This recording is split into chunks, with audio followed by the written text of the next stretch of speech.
Okay, so as you guys saw, I got 2 lucky skips, which made sub-30 solves. So I got 127 and 128 solved because of skips, and 135 making the average 30.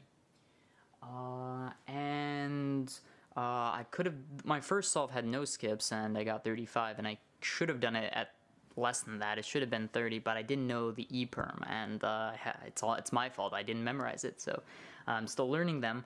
But I didn't know the E-perm. If it was a V-perm, I would have done it, but one permutation at a time, I suppose.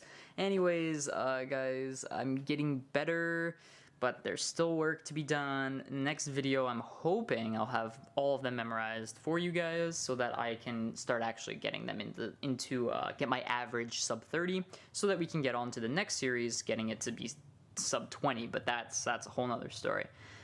So anyways, guys, thanks for watching. Happy cubing. Thank you guys for watching this video. If you liked the video, give it a big thumbs up to show your support.